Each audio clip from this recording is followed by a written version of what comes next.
I'm Louisa Lim. I wrote The People's Republic of Amnesia, Tiananmen Revisited, and I was based in China as a foreign correspondent for a decade, first for the BBC and then for NPR. I really looked at the way in which China, the Chinese government and the Communist Party has tried to wipe out the memories of June the 4th, 1989. And the various mechanisms they used. So what happened in the initial aftermath was that they tried to fill the information space. They put out a great deal of propaganda telling their side of the story. But then over the years, this really disappeared from the shelves. And now if you went to a bookstore to try and buy something about June the 4th, there would be nothing. You never hear it spoken about. It's not taught in schools. The internet is censored, so it cannot be written about. Well, in my book, I really argue that amnesia is not just something that's imposed from the top down. It's something that people have really cooperated in. They've been co-opted into this silence, and people have done that because they feel that there are very major costs to remembering June the 4th.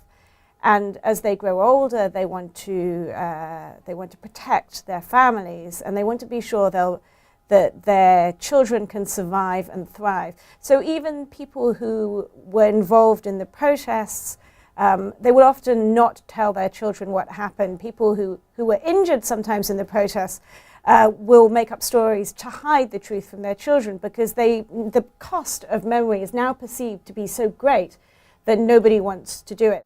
I start the book with Chen Guang, who at the time was a 17-year-old soldier, and his unit was brought in from the provinces to be one of the martial law troops, one of the units that was sent in to put down the protests in Tiananmen Square, to clear the square at all costs.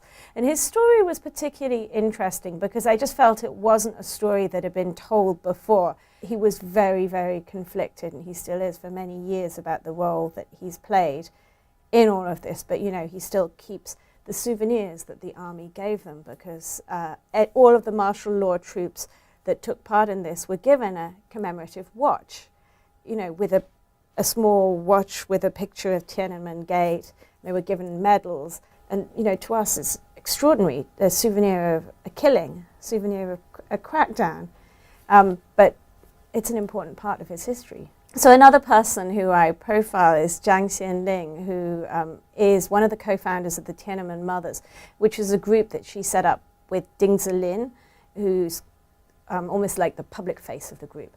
And it's a group of relatives of those who were killed in 1989. And Zhang Xianling lost her son, who sneaked out that night to take photos and was killed with a bullet to the head. This experience led her and Ding Zilin to start tracking down other relatives, and they've become really China's first political lobbying group. Every year they write open letters to the government lobbying for accountability, compensation and justice. I mean, how it will be remembered in future within China is a really big question, especially when the collective amnesia is so great, especially amongst people under 30 who were very, very young children or not even born in 89. I think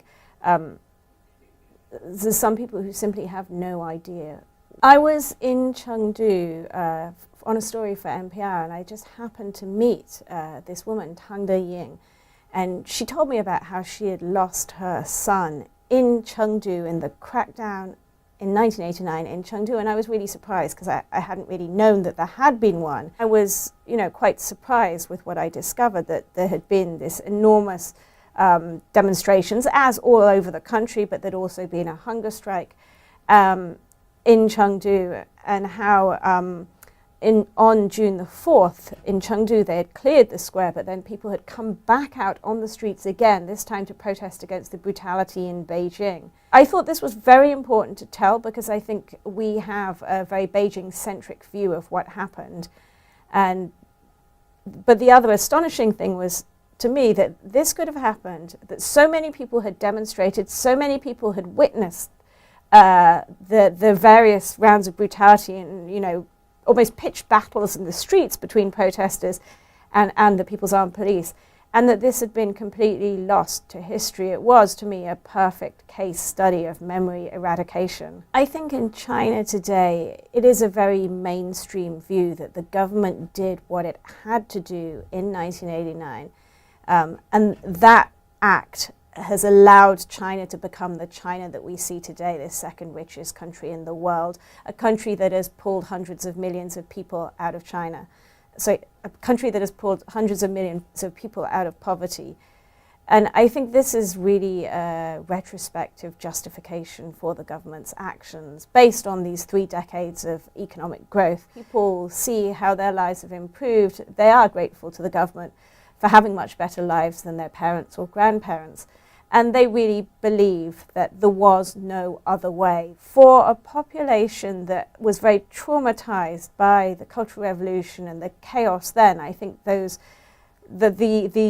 idea of bringing order was a very powerful and very attractive idea, and I think this has meant that this view has become very mainstream. And even amongst some people who took part in the protests in '89, they will now say that they believe the government did the right thing. What happened in 1989 in China really matters, and it matters because history matters. And history matters to the Chinese government a great deal. That is why they spend all this time and all this money and all this manpower suppressing discussion of 1989. It is very important inside China. It's very important also from a policy standpoint, because what happened then really set the path for the China that we see today. What I would really like is I would like this book to be translated into Chinese so that people who live in China or people who don't speak English have access to it, just so that they can read it and have a better understanding of their own history.